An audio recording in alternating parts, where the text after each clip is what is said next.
What is going on out there, internet world? If you are out there, let me know. Let me hear it.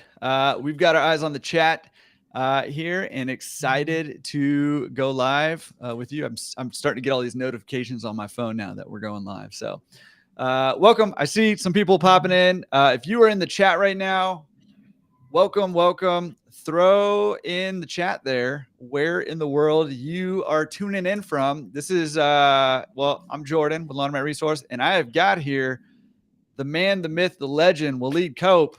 Waleed, how you doing, man? Good in you, Jordan. I think that's a little bit of an overstatement, but I greatly appreciate it. Just regular dude here, just washing underwears. Listen, for a fact that I'm not buying that. I am a huge fan, but I also know that I'm not the only huge fan of Listen, feelings you. mutual. Yeah, so awesome. Where are you? Well, how about this? Where are you at currently right now? Well, we're based in Brooklyn, New York, but Uh-huh. today I'm in Dallas. I'm in Frisco, so right outside of Dallas, Texas. Awesome. Yeah. Travel, dude. We've already got the who's who of people here in the chat. I see Mark Hunterbrinker there in All right. St. Louis. Jodan Reed is there. Madison Anderson in North Carolina. Lotfie's in Atlanta. Love it. Jamie, you are just, I feel like you're trolling me right now. I don't even know Okonomowoc, Wisconsin. Is that a real place? Are you just trolling me? Jamie, welcome to Wisconsin. Larry's in Stone Mountain, Georgia. Love it. Michelle in California. Awesome. Sharon and Steve out in Kansas. Wait, is it Kansas or Kentucky? You guys are in Kansas, I think. Is that right? Kansas City. Yeah. Ben in London. Eurowash. I love it. We're international, Waleed. We're international right now. That's Tara in it. Westfield, New Jersey.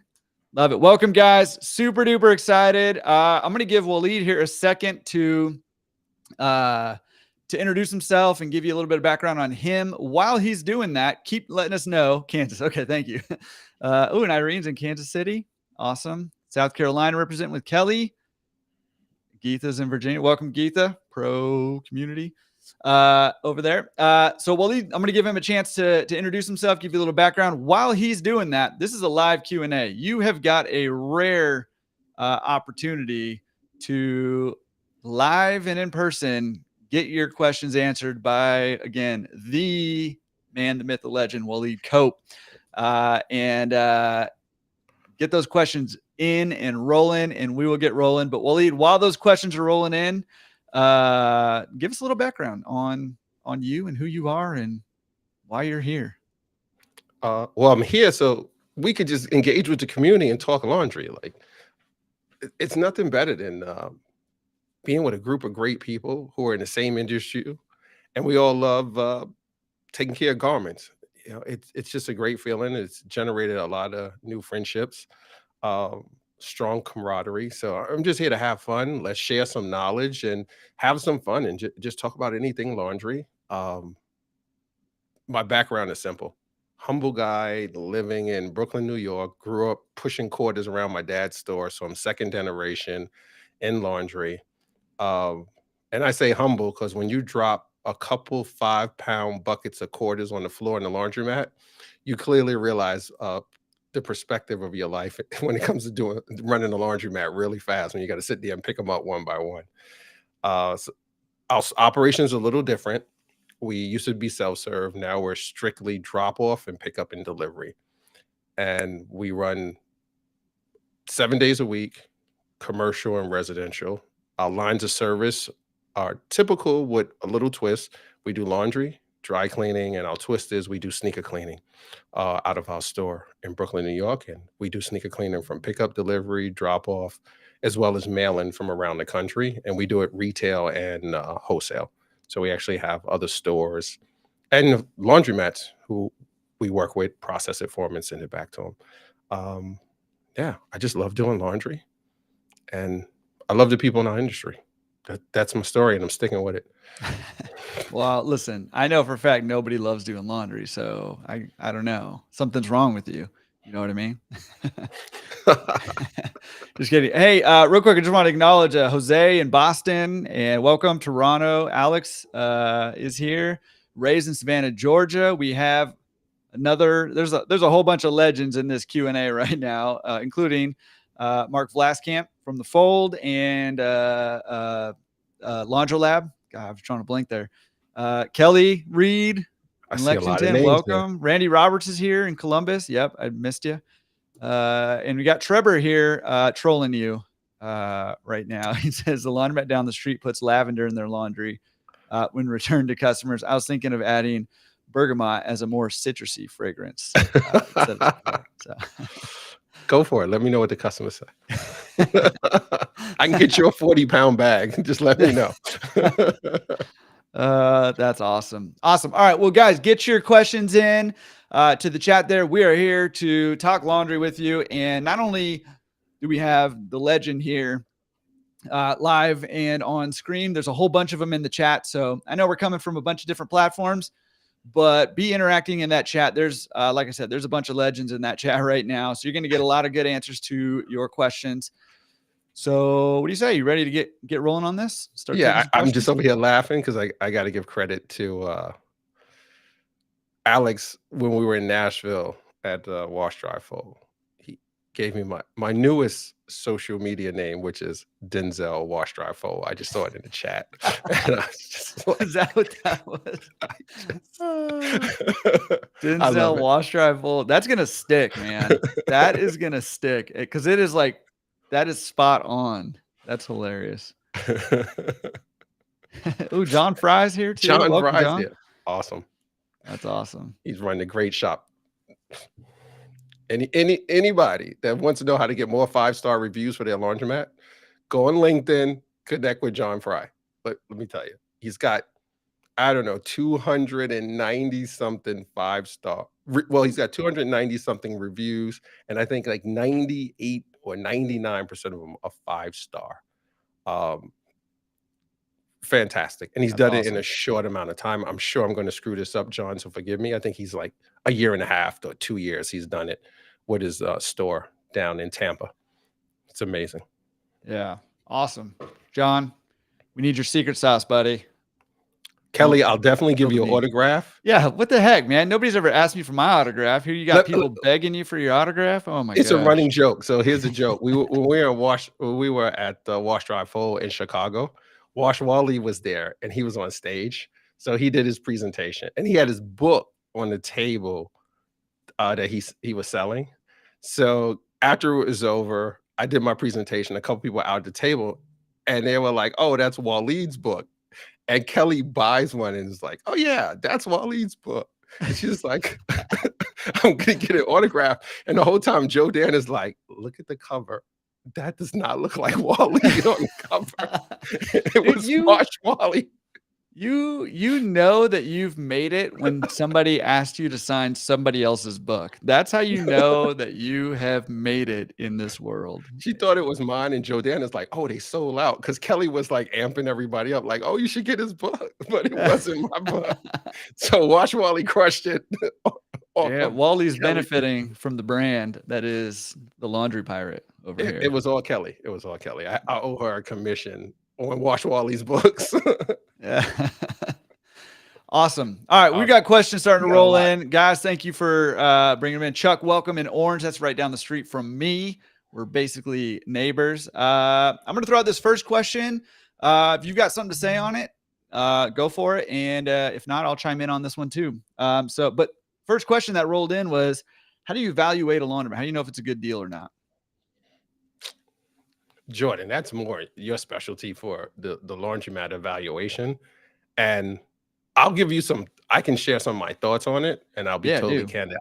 I've been out of the self-service game for 20, when did COVID first start? 2019, 2020? 2020, early 2020. Yeah. We shut down when we were doing so much pickup and delivery and drop off. We started shutting our store down, and we were only doing 5 days a week for self-service. I mean, 5 days a week, we were using the store to process, and then 2 days we were letting the public in. We had started scaling down the usage of the store to the public. So I've been kind of not focusing on self-service a lot, but your question is timely because we're starting to get back in the self-service game. I'm actually evaluating laundromats now. And one of the things I look for is obviously rent, lease, the terms of it, et cetera, et cetera. I'm looking at utilities. And one piece that stands out for me that I see as a challenge and not a challenge evaluating it, but that's happening in the industry is payroll. Mhm. And I looked at a laundromat not too long ago. I had 120 machines and doing great numbers. They were asking, I think 1.2. Then they just recently lowered to like 999, the magic number. And their payroll, manageable number. But when I started digging down into the financials, everybody's getting paid cash. Um, it's tough.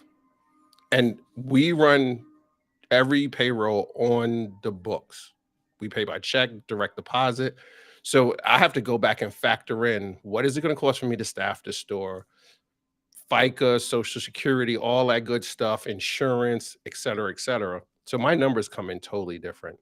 Um, and in my market, I just talked to a broker yesterday. We're seeing things trade anywhere from 4 to 6 times net. Yeah. Yeah, absolutely. And yeah, this is an interesting market to be evaluating deals and finding deals. And I mean, I think that it used to be 3.5 to 5. I think that 4 to 6, 4 to 5.5, and then those premium larger laundromats are 5.5 plus, is what they're a multiple of the net income, just so we're all on the same page here. But essentially that's what you need in order to evaluate a laundromat. And I do a free webinar every Thursday, except for this one, because we're doing the live Q&A on how to evaluate and buy a laundromat. So join us next week, laundromatresource.com/events for information on those webinars. Again, I do them almost every single Thursday that we do. So, but basically, you're gonna apply a multiple to the net income, and that's how you evaluate the laundromat. Now, verifying all the numbers and all that stuff, it's a little more involved, but we do go into that in the webinar that we do. It's not one of those fluffy webinars where I try to get you to buy like a $50,000 dinner with me or something. It's barely 25,000 for that dinner. So just kidding. It's free, and you're going to get the information you need to learn how to evaluate a laundromat. So join us next week over there. And there's also I have a free course on the website too. So go to laundromatresource.com, go to the courses. There's a free it's a 3-lesson course on how to do that. So anybody can do that. It's free. Awesome. Madison was asking you. So in case you don't know anything about Waleed, he is like a superhuman with superpowers when it comes to customer service, when it comes to thinking through the details of how to stop saying no. I'm just going to be saying good things about you. And I want you to just absorb it and accept it as fact. Okay. But he's like a superhuman when it comes to, customer service, when it comes to, the touches, the details on, presentation and, just thinking through that sort of customer service process and the customer experience. Superhuman when it comes to the pickup and delivery side of things and thinking creatively. Super smart mind. So just to give you context in case you don't know who he is, and a ton of other stuff. So ask all your questions. We're going to answer all of them. I see them all rolling in right now, and we'll get to all of them. But Madison was asking specifically about your presentation. What kind of bags are you using to give your customers their laundry back? What kind of touches are you applying to that to kind of enhance that customer experience? Yeah, a couple different things. And if anybody's been to Wash Dry Fold, whether it was at Nashville or in Chicago last year, the first time they did it, we probably do a little too much. And I'm just a little obsessive with trying to wow somebody and blow them away. And we typically will do something new, and then I figure out how to get the cost down. So it's a little backwards from what's traditionally done. People will look and say, "Hey, we wanna use a special kind of bag, or we wanna add lavender to our order, and it's gonna cost us this." Where I kind of do it, and then I see what the cost is, and I'm like, "How can we drive it down?" based on the reactions we get from the clients. So if it's, I'll do it. And if I don't get a good response, I'm like, I don't care what it costs or what we need to do next, because I'm just going to scrap the idea. So things we do, we have custom printed laundry bags in our company colors, and our colors are black, white, and pink. All our bags are pink. We did it purposely because they stand out. Driver pulls up with a car full of pink bags. People notice. And shout out to Sharon and Steve, who have Laundry Express and a laundry station, and they made Laundry Express pink. So they're on my top favorite list for having the same colors, which is awesome. The other thing we do is we double bag every order. So we put them in a poly bag before they go into the branded laundry bag. I think the poly bag is a huge opportunity. There's a couple places out there who, Vastcamp loves pink too. You're right, Jodan. That Laundromat, pink. And 2U Laundry. The plastic bag is a huge branding opportunity. There's a lot of places out there you can get them printed, depending how much you get, the size, the thickness, mills, etc. You can get them at a good price. And if the bags might be too expensive, I think the other opportunity is to put stickers on that bag. And when I say stickers, not just slap a sticker on the side. Get creative, like U Printing, some other places, and get those long strip stickers printed, design it the way you want. And when you close the bag, put that sticker over the top and put whatever kind of message you want on it, your branding. And the other thing you could do is put the QR code, the website, straight to your Google review page. I saw a question that came up earlier about 1-star reviews. Joe, shout out to Joe Tona. I know you had the dance recital and you called in, my man. And Mark Hunterbrinker mentioned it too. Respond to all 1-star reviews. But if you put that strap on there, it gives the branding, and then you can drive people to fill it out to get more reviews. And that probably would speak to things that like Joe Fry did to get more reviews for his store. The other opportunity that we see in packaging and branding is we wrap our socks. It's no secret. It's a little labor intensive, but we think it pays off. And my classic example, anybody that knows me has heard it a million times. People have taken pictures of their socks that we've wrapped and they put it on their social media profile. That validated for us, and we keep doing it. And they cost less than a penny because we buy like tens of thousands at a time. The other opportunity for packaging is scent. So I think it's senses: smell, touch, sight. So the bags, the stickers, taste. Just kidding. I don't know how you're tasting laundry, Jordan. I don't know. But okay, if it works for you. I'm coming to see what you do in your store. I'm on my way. I love it. Come on down. I didn't say it's going to taste good, though. I'm just saying. Yeah. So I think of those three senses. And I think if you look at your laundry when you package it, think of those three things: the smell, the touch, and sight. So the packaging is sight. The smell, we put Tide in it. I mean, I said Tide. I'm reading the chat from Mark. Tide Pods. There's the taste for you. Tide Pods. Just kidding. Don't eat Tide Pods. That's not good. Don't eat them. All right, Joe. I don't want to be held liable flagged on YouTube. The smell, we put lavender bags in it, right? And it doesn't have to be lavender. Like some people put pieces of dryer sheets in it. We used to do it back in the day. We just wanted to change up and do something different. It's a little old school.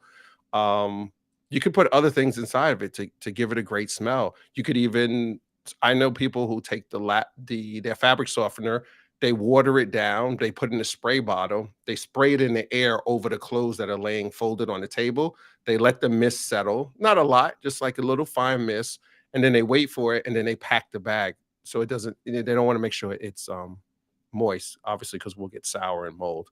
And then when people open the bag, they get that burst of freshness, and it's powerful. So think about this, and obviously touch. You want the clothes, like, don't over dry your clothes, like present them well, how you fold it, how you pack the bag, get it square, get all the air out. Like I watched Mark do it when we were at Wash Dry Fold, Hunterbrinker, and he does like this bear hug. He has all his team do to squeeze all the air out, and then they tie it really fast so it looks like the bag was vacuum sealed. Yeah. But yeah, and they creative. Yeah, that presentation matters for sure. There's some good questions coming in. That presentation matters for sure. And I mean, listen, if you're if you're a laundromat or laundry service company and you're getting people posting your stuff on their social media, you're doing something right. And that's that. I keep referencing this. And I don't even know why, but it just kind of keeps coming up that the book Unreasonable Hospitality is just money. And I think that is like Waleed to the T, right? He's just thinking through all these little details about how to really just make an impression and create an experience for the customers as they as they experience your service, and going above and beyond is awesome. Yeah, I think Randy's getting on me about my folding from Nashville. I see you put in the comments. I seem to remember you're folding live at CLA Nashville. Is there such thing as a negative pounds per hour? Absolutely, Randy. I got that award.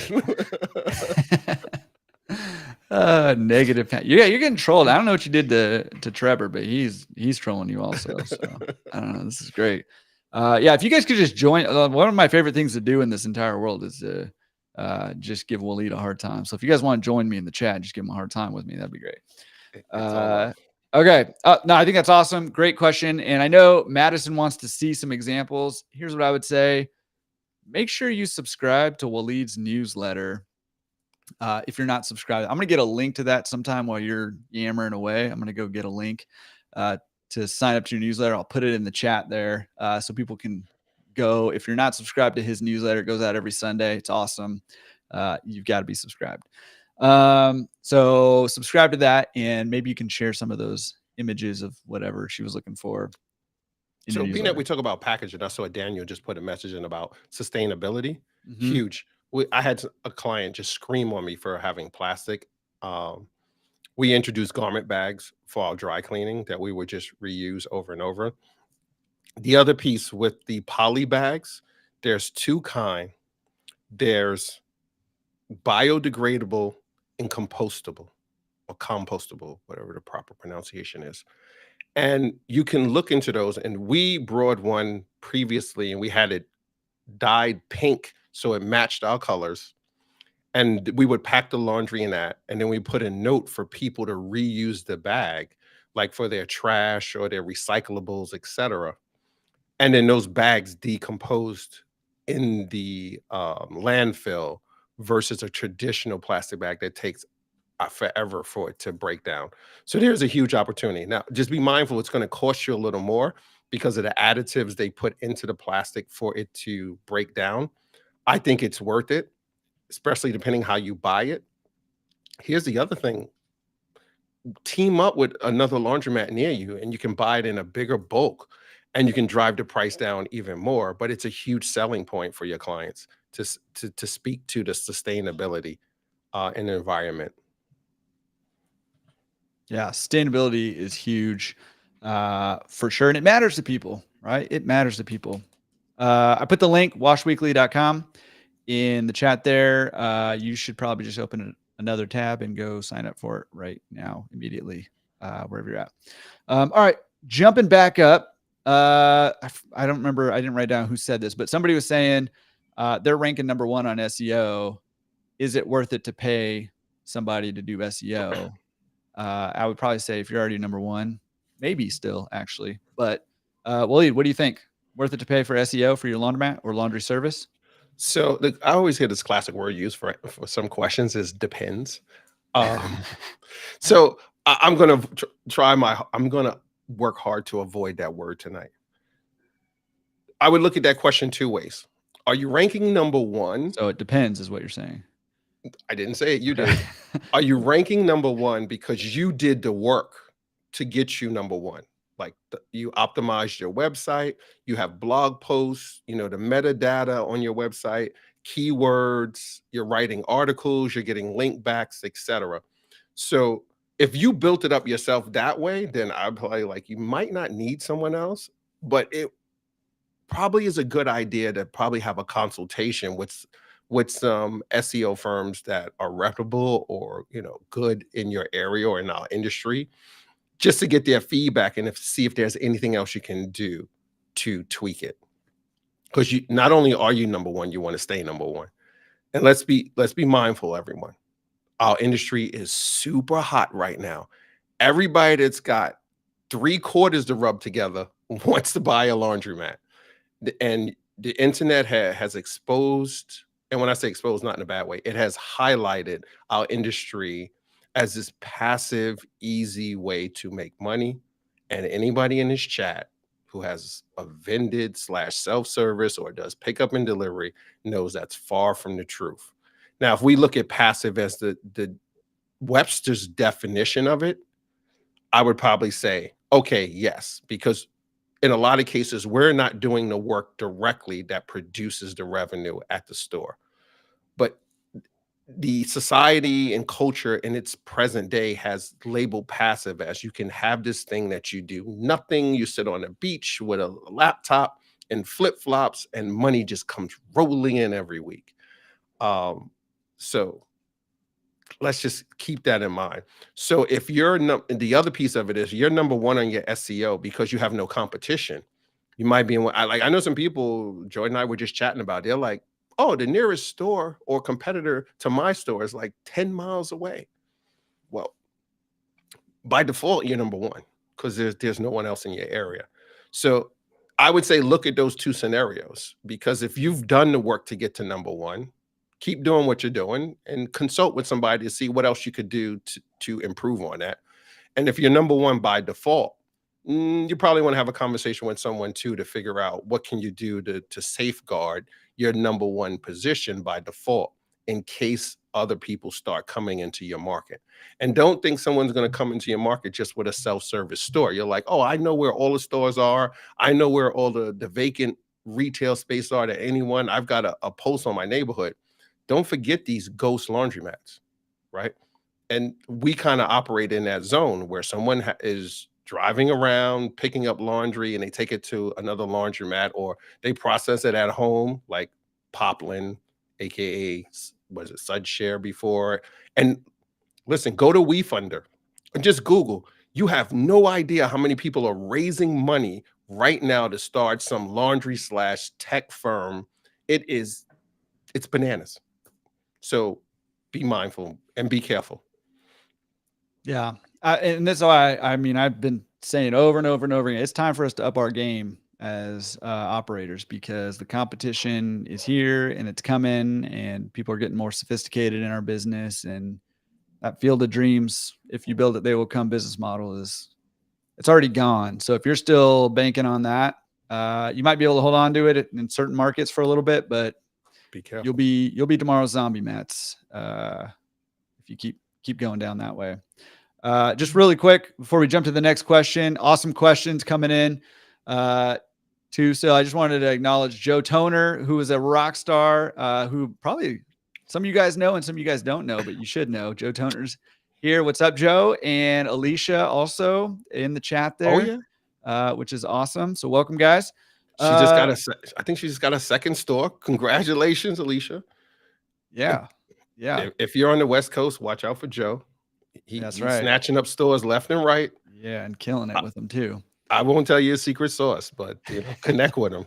Every time I talk to him, he's like, "Waleed, I'm eyeing like another 2 or number 3," and I'm like, "Geez, I got to get my butt in gear." I keep trying to get him to come on the podcast to spill that secret sauce. So I'll get him. Joe, I'll get you. Somebody All right. asked. We're 30 minutes in, Jordan. Let's speed up the questions. I know, man. Somebody asked how do you leverage your current laundromat to get your next one? You got any leverage tips? I've been out of self-service for a while, but I'm old school. And let me not say old school. I think a little conventional. So I like to tap into existing resources. So you can leverage that first store when you go to finance companies, which is, that's a traditional no-brainer. You've got track record.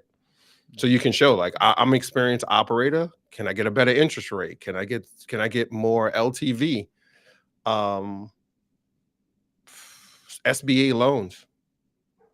I'm not an expert in them, but the more history you have, from what I've heard, it's easier. You have more credibility.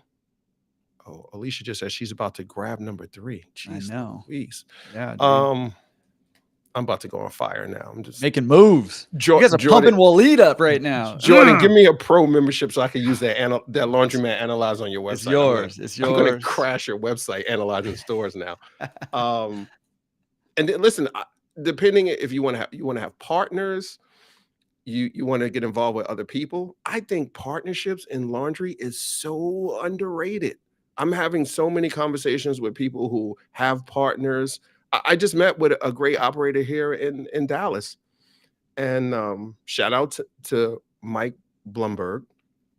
He's got a great operations here. He's about to have store number 5 in a very short amount of time, and he's got a great partner, Jose.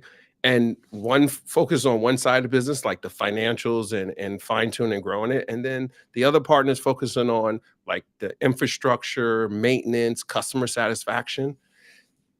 You can leverage one store to get another one in those different ways. And it's kind of a vague answer. I'm not sure if that helps, but what thoughts you have on it, Jordan? So what you're saying is it depends, is what? No, I'm not saying that. I'm not using that word. Yeah. So I mean, yes. Listen, once you have your foot in the door, opportunities open up to you. Deals come a little bit easier once you own one. Financing options come a little bit easier. I mean, I think you nailed it on the head with a lot of like the SBA stuff. They want to see experience. If you're going with the traditional lender, you're going to get better terms and sometimes even better rates if you have experience, or you can use more leverage if you want to with that experience. Obviously, you can utilize the cash flow and or equity of your laundromat. You can refinance a laundromat. So if you have a lot of equity in your laundromat, you can refinance it, pull some money out, and use that to buy a second laundromat. But that partner deal that you're talking about is also very real. Once you have that operational experience, you can say to people who have more money than time and knowledge, hey, I've got time and knowledge. Let's put your money with my time and knowledge, and let's go roll over some more laundromats.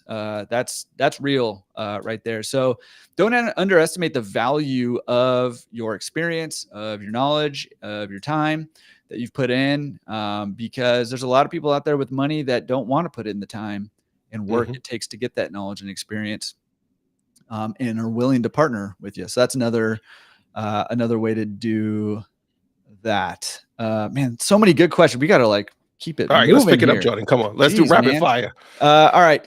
Oh, this is a great one. I think you'll have some good insight on this. And there was already some good insight from the chat here, and you kind of alluded to it. But can anything be done with a 1-star review that they suspect is from maybe a competitor or somebody just kind of falsifying a review on their laundromat?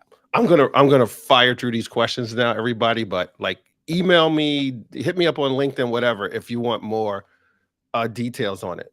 I'd say do just what Joe and Mark said. Respond to every 1-star review. First of all, respond to every review, good, bad, or indifferent. And then if you suspect that it's from a competitor or a pissed off former employee or a current employee who's trying to sabotage you and you're just not aware of it, report it.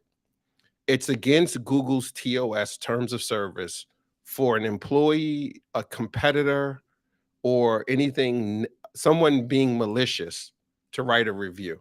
So you can report it and get it removed. Sometimes it works with Google, sometimes it doesn't. I see Yelp is way more responsive. I've had a bunch of employees write bad reviews on my other business, and every one I report, Google's like, nope, we don't see anything wrong with it. But when I've done it in laundry, for some reason, they take them off. So respond and report. But if it's a true bad review from a client and like you dropped the ball, and it happens to all of us, own it. Own it in the review, apologize to them, say what you need to say, and then take the rest of the conversation offline and really blow them away with customer service. Like I've mailed plants and flowers to people's homes in their office after we've dropped the ball on customer service. And they went back and changed a 1-star review to like a 4-star review. And then when they got the flowers, they changed it to a 5-star review. It was so worth it. Yeah. And just for those of you guys who don't know Waleed, that was rapid fire for him. So Sorry. All right, next one, I'm George. just kidding. I'm totally kidding with you. I'm totally kidding with you. Yeah, and I was gonna say, listen, if it's false, I mean, do the reporting, do the responding to it, try to let people know, and then the best way, sometimes Google, a lot of times Google or Yelp or whoever it is not going to take it down for whatever reason. It can be very frustrating. The best way to get rid of it, if you know it's a false one, or you've tried the like reaching out and asking, trying to make it right and then ask them to change it and it's not working, just drown it in good reviews. Take care of everybody you possibly can and ask for those good reviews. And eventually it'll just bury those bad reviews. Because a 1-star review, when you have, five-star reviews and that's it, is a big deal. A 1-star review, when you've got 290 4- and 5-star reviews, is not that big of a deal. Relatively speaking. I mean, you still want to take care of it, but I mean, it's not going to knock you as much as it will if you don't have very many reviews. Yeah. Awesome. Can you recommend a POS system to enhance your operation? Sounds like somebody's ready to scale. They're trying to pull the team in. And you don't have to necessarily make a recommendation on a specific one, or maybe, you can share what you've have experience with, or just some options that are out there. Cause there's a few different good ones out there. Yeah. So first, good is relative.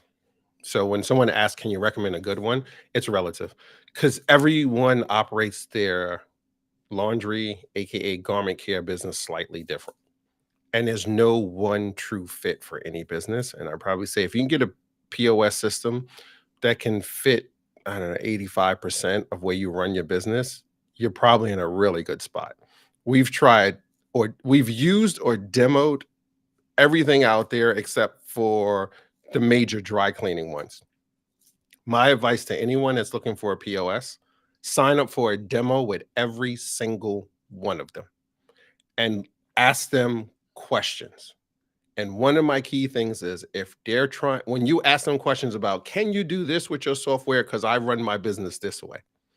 And you start getting the feeling that they're driving you in a direction where you need to change your business to fit their software, probably a red flag. Ask those questions that are important to your business. Cash flow. How fast do I get my funds from credit and debit purchases? Question that gets overlooked or not asked a lot. That's a great Cash flow for our businesses is extremely important. I don't want to wait 3-5 days for money to come in from a credit card processor. That, like, if you think about it, 3 to 5 days could put you in the next work week, depending on how your store runs. So we run our store from Sunday to Saturday. That's our work week. So transactions start coming in, and we're not even going to talk about weekend transactions. The busiest time, you're going to be waiting for that money to come 3 to 5 days later. And I heard some places say 2 to 5 days. Let me be absolutely clear. There's no reason you should not be getting your money deposited in your account the next business day, right? And I'll speak to some of the restaurant POS systems as an example. You'll see some of them, those standard retail ones, they deposit your money in the next day. And then they have an option. If you press a button, you can pay a small fee and get rapid deposit for like 2% or 3%. You might be like, hey, it's too much, but the option is there for you. So POS, oh, we're doing rapid fire, so I can't say anything else. Yeah, try them all. Ask those questions. Transaction fees, deposit time, ask for their roadmap. And when I say roadmap, their product roadmap. What do they have lined up for the future that they're building to improve the software? Not what their wish list is, what they actually have on the roadmap and is in development, or what's in planning. You want to know those features that are coming out, because that's going to impact your business. Yeah, go with those first. That's money advice, and I think that's better advice than any one particular POS system that you would recommend, because like you said, it is going to depend on what you need it for and what your business is set up like. There's no one size fits all. I don't know, anybody in the chat wants to put in what they're using, just in case somebody doesn't know the different options that are out there. Feel free to do that, just so people know which ones to go demo. But yeah, I think that's great. Great advice, and Michael agrees. Excellent advice about the POS system. So, you've got it right there. This is another great one for you. What's the best way to land a commercial account for a wash, dry, fold? Okay. Listen, we got to give up the rapid fire thing. Let's just answer the question because there's no rapid fire on these Is things. it? They said the easiest way or the quickest way. What was the question again? All I wrote down was landing commercial account for Wash Rifle. What's a good way? Okay, I'm going to give you the cheat code. Every market is Funny. different, so I can't guarantee anything I'm about to tell you. All right, I am not a commercial laundry advisor, so any information I give you is not. It's like the Yeah. certified You're right. disclosure from the banks. Hold him There's a harmless. Yeah. there's a website called WorkSmith SMITH.com. I wrote about it in one of the issues of Wash Weekly. And what this is a marketplace for commercial businesses to source vendors for services that they need. And laundry and dry cleaning is one of the main services that are on their platform. Let me be absolutely clear. I use this platform, so I'm not talking from pie in the sky. We got on this platform, and the way it works is the commercial businesses will go in there and post what they call a quote. And they'll say, I'm looking for this type of service in this area, and this is when I need it back. These are the pickups, these are the garments, et cetera. It could be dry cleaning or laundry. And then you look at their requirements and you go in and you submit a quote to them. Now, granted, it could be 30 other laundry operators doing it also. You don't know. It's blind. They get your quote, they evaluate it, and then they make a decision.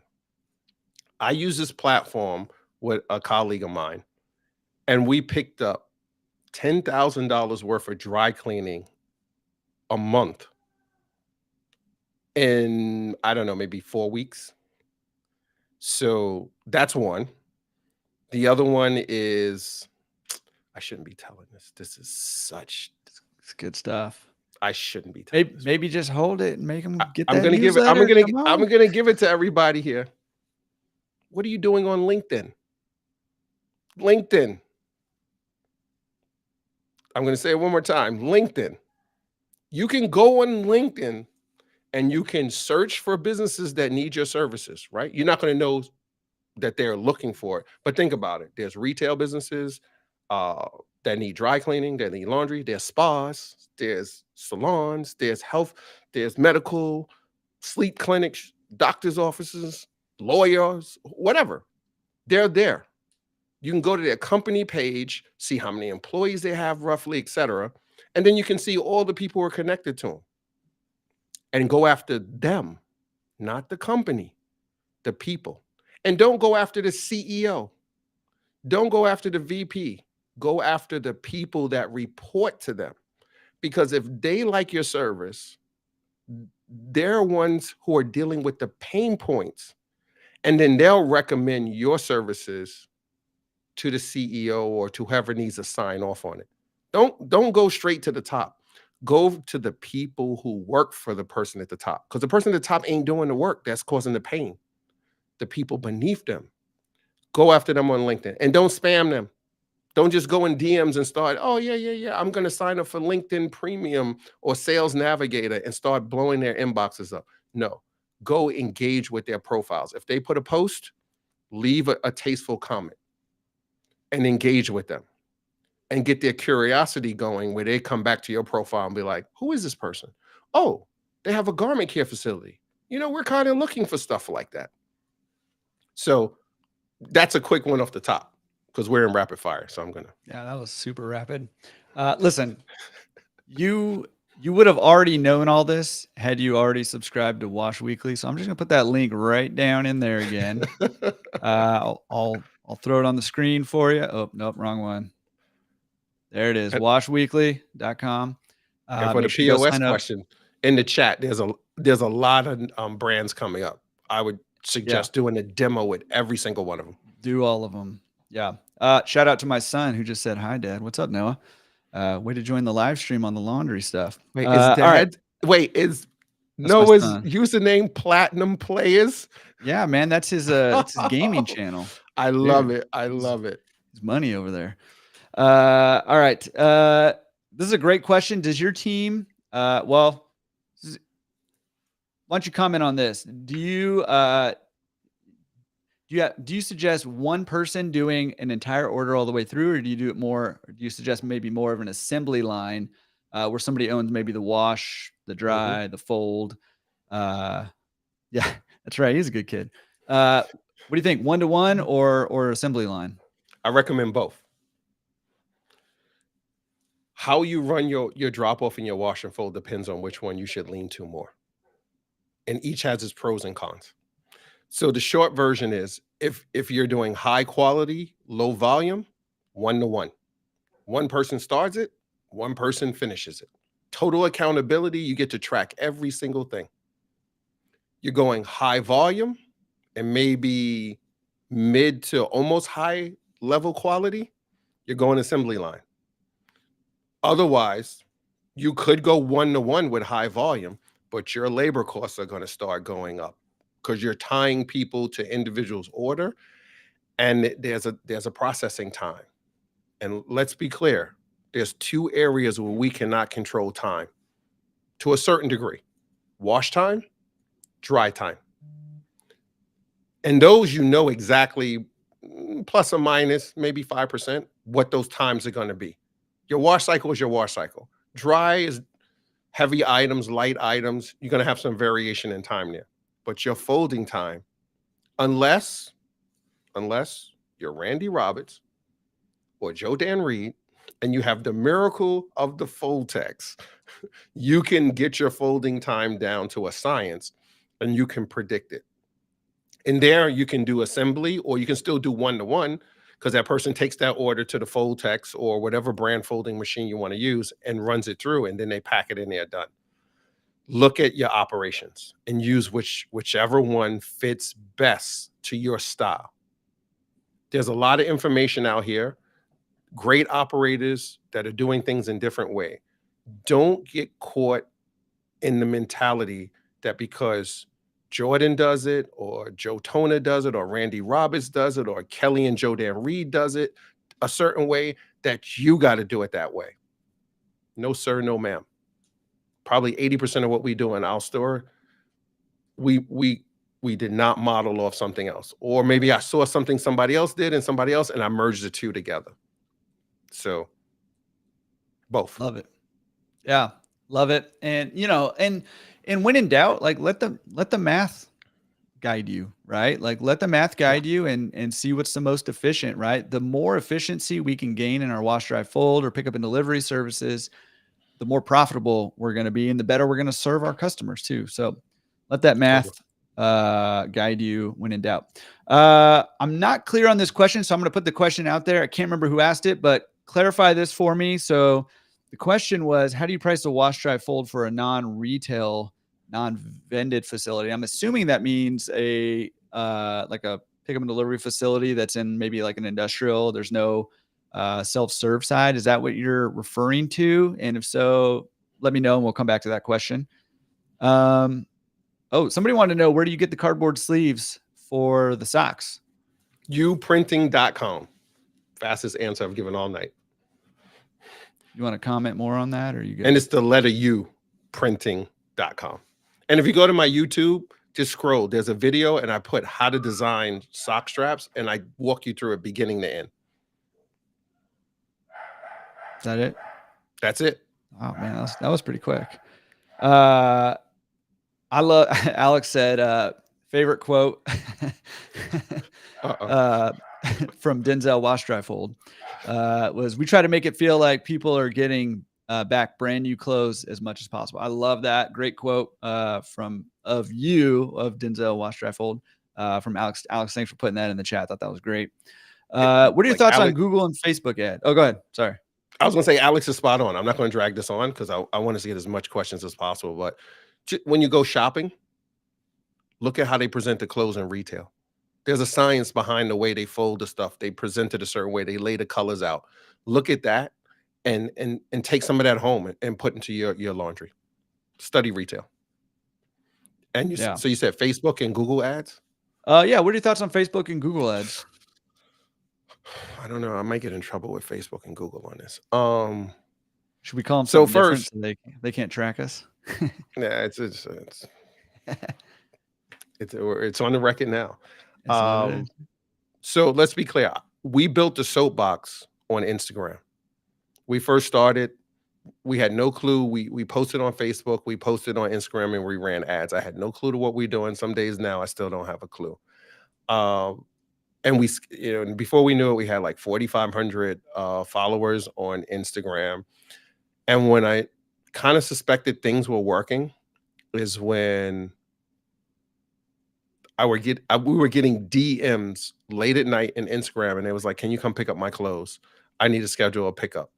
And you and I talked about this on your podcast 2 years ago, and I was like, "Yeah, we're on to something." And then I just DM back. I was like, "Here's the link to go to our website and place the order." And I was like, "There's something to the social media, S- but it's not the same as then as what it is today. It's really pricey. It's super competitive.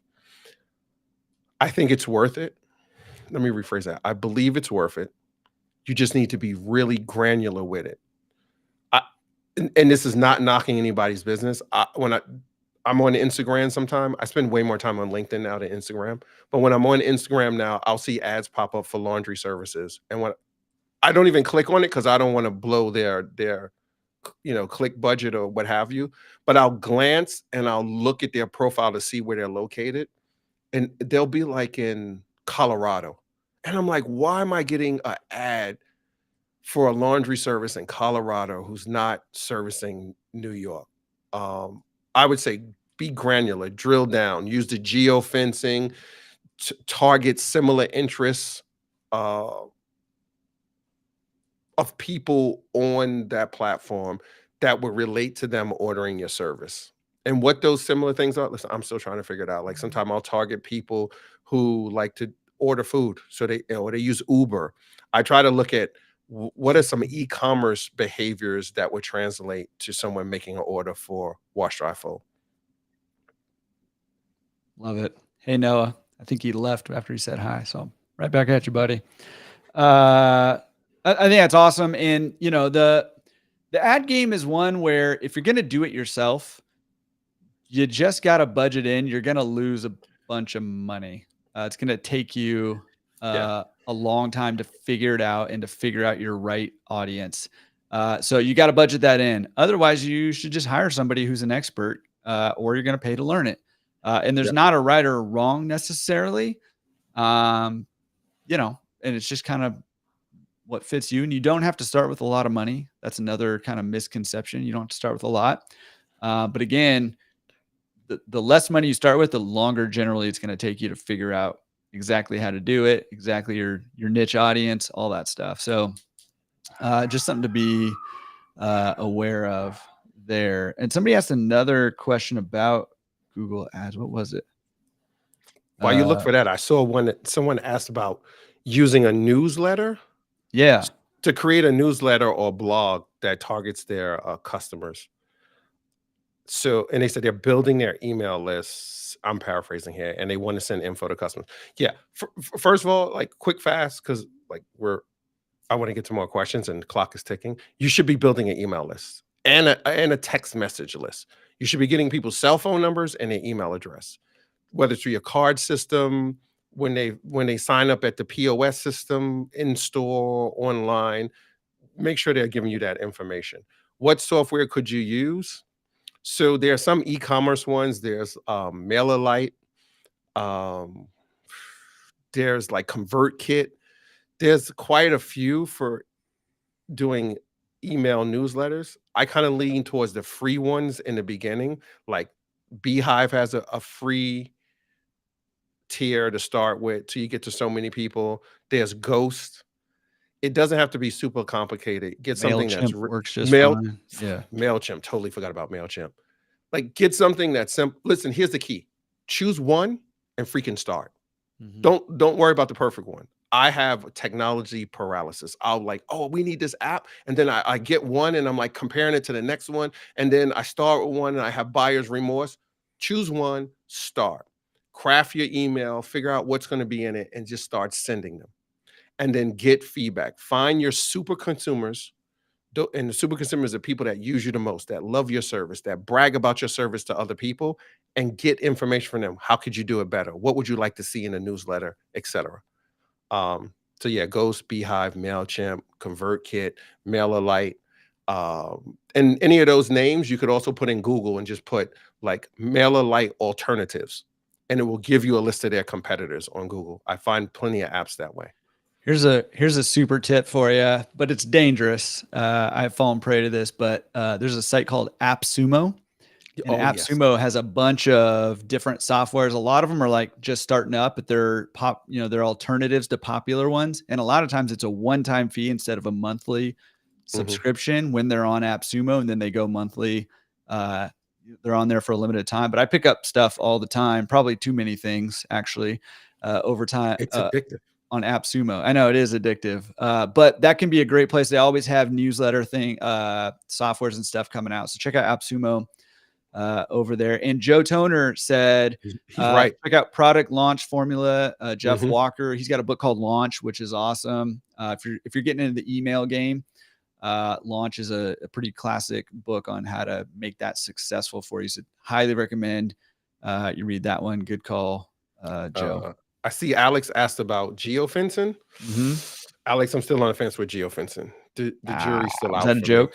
Oh, you were serious. Nah, I'm just kidding. for real. Like we've experimented, but I haven't done it enough to get enough solid data to say yay or nay on it. We tried it a little bit in the beginning. I paused it. We're going to circle back to it because I want to put some other things in place. I'm a big fan of tracking. So anything we use, I want to see who clicked on it. What was the user like? What was the user's journey? What were they doing? Like they scroll on the website. Did they go past the fold? How long? I have a great colleague and friend. He's such a data analytics scientist, is what I call him. I get on the phone and ask him a question, and it turns into a 2-hour call. And he's like, Google Analytics, the tags, the this, the that. So, Alex, I'm still out on geofencing. Yeah, there's some interesting stuff coming out with geofencing right now. I mean, I think it's one of those things where is it going to stick around and be integral? I think maybe, but it is a little bit soon to tell Yeah, on that. But I mean, listen, if you're not trying different things and then failing at them, you're not going to find the things that you try and are successful at. So if you don't know, keep talking to people who are using it and get their input, but then give it a shot yourself. yeah. Uh, Raymond brings up a good point about Google Ads and Facebook too. There's software. He mentioned how his clicks went really fast. You mhm. got to be careful too, because some of your competitors will go out there and use software, or they're doing it themselves and they're clicking on your ads. I know people, I've heard them say it in backroom conversations. It was like, yeah, I click on my competitors' ad all the time to drive those things up and burn up their budgets. And I'm like, wow, that's foul. But there's Good. software you can use to protect you against, I don't want to say fraudulent clicks, but those type of clicks where people are just maliciously clicking to burn up your budget. Yeah, for sure. I'm going to take this one because this is an easy one for me to take. Can you estimate sales based on water usage? The answer to that is yes. And the easiest way to do that is to go to laundromatresource.com. I think you need to log into the free account, obviously the pro community also, but the free account, and then go to member resources. There's a spreadsheet you can download. It's absolutely free, and it'll walk you through exactly what you need to do to get that ballpark income number based on water usage of a Yeah. laundromat. So go download that spreadsheet, make your life easy. Otherwise, you're doing a whole lot of math, and gets complicated pretty quick. Yeah. So go check And that out. yeah, definitely do that and get as much history as you can on the water. I Yeah, know of people who've like, oh, I think I'm going to start sell my store in the next 6 months, and they leave the water running at night. yeah, You're like, wow, he got a lot of usage. yeah. Yeah, Yeah, that is legit. And just for clarity, you're using the usage, not the water bill.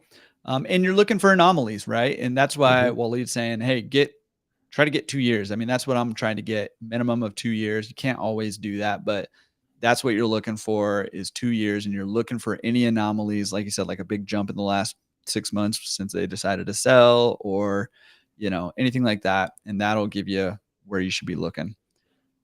Question for you was, are you transitioning to dry cleaning? I mean, you've mentioned dry cleaning a few times. How are you running dry cleaning? Are you doing it? Are you outsourcing it? What are you doing with dry cleaning? we outsource it, but I'm going to let the cat out the bag. I'm I'm super curious about dry cleaning right now. And there's a lot of conversation like dry cleaning is dead and, blah, blah, blah. Yeah, but you know what? I still got quite a bit of commercial dry cleaning coming in, and I'm not a full-fledged dry cleaner. We have a partner. And I'm really intrigued in like just wet cleaning and different aspects of dry cleaning.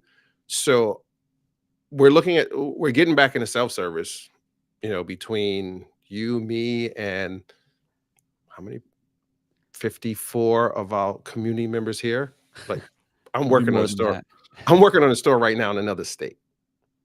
And it's it's far from my house. It's far from my other store.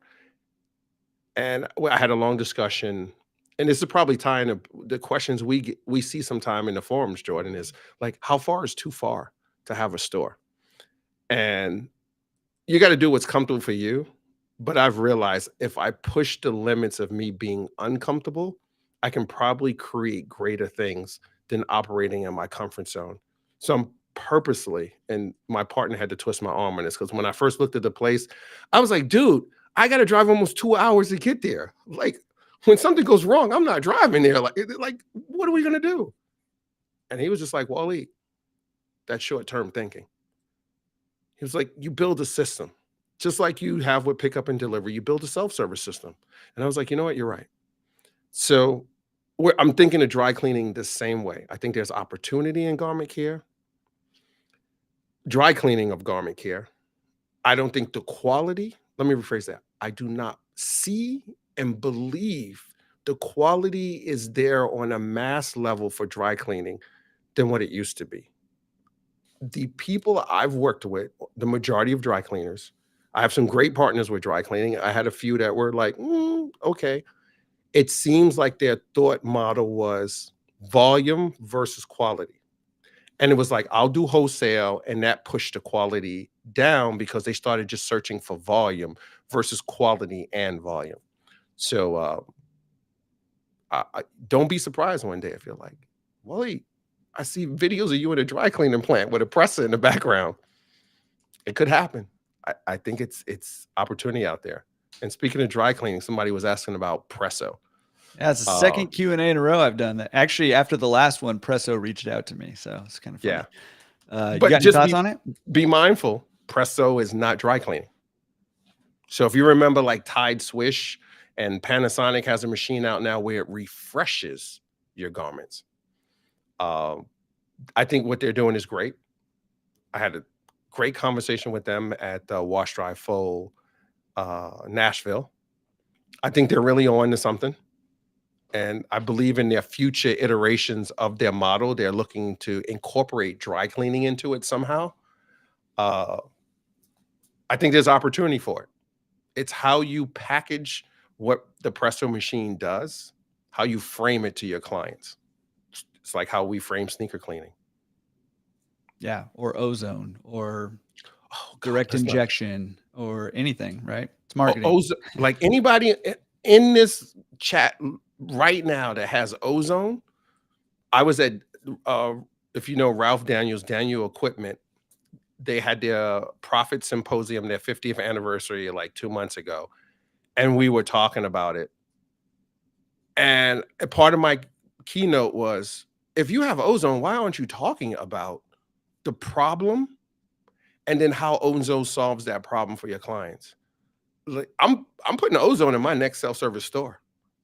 And if you get any messages from that store, if you end up on any of my email lists or text lists for that store, you're going to hate me for talking about ozone so much. I think it's a huge selling factor. Yeah, that's money. Yeah, ozone. Yeah, dude. And that's what it's about, right? It's like present the problem and then tell you how you have the solution, right? Yeah. And because people identify with the problem, the smelly clothes, all the stuff, like not getting stuff clean enough, and you've got the solution that solves that problem better than any other solution, right? And that's how you sell that stuff.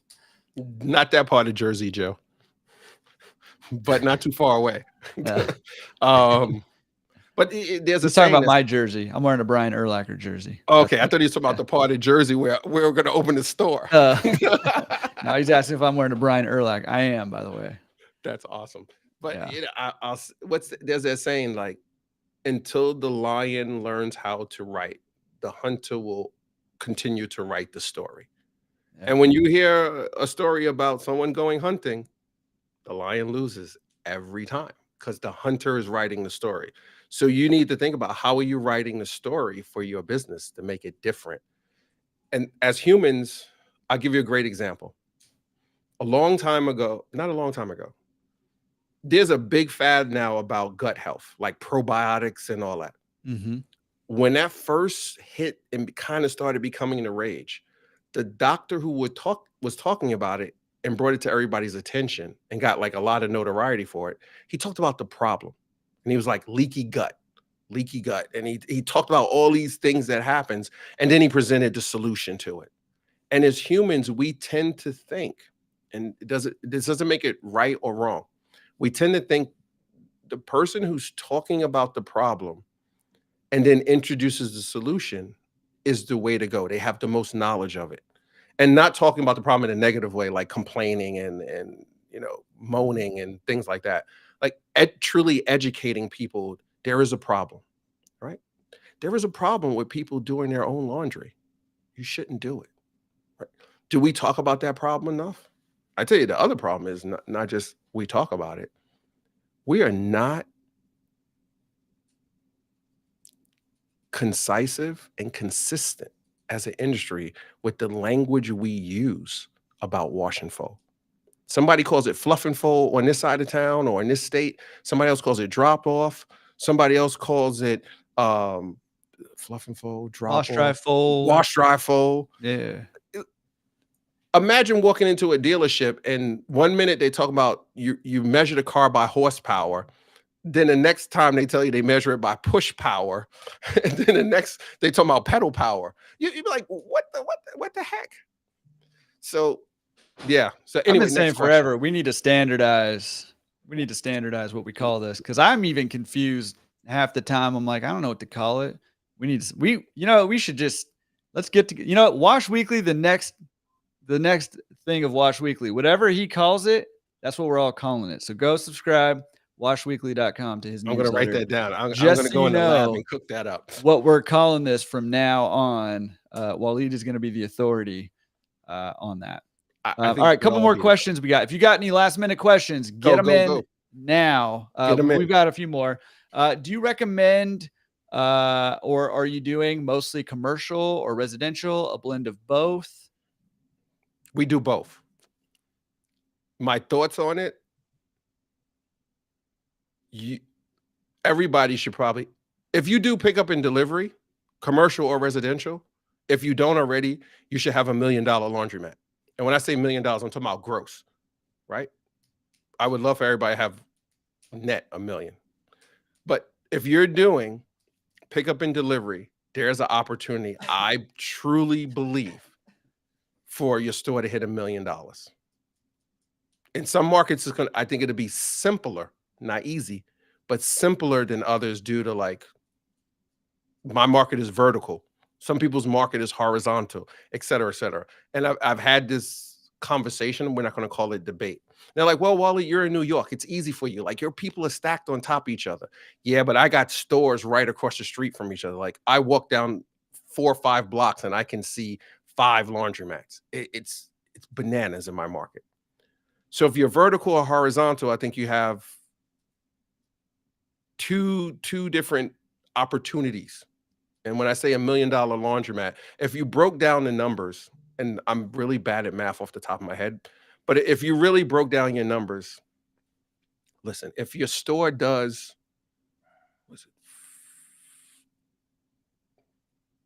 I don't know, I just drew a blank that fast. And we had just did some like projections of numbers.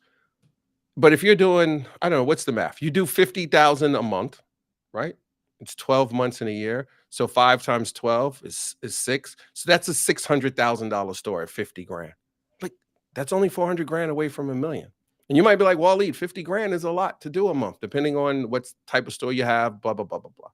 But if you start breaking things down and looking at it like by the month, by the week, by the day, and then you're like, okay, it's X amount a day.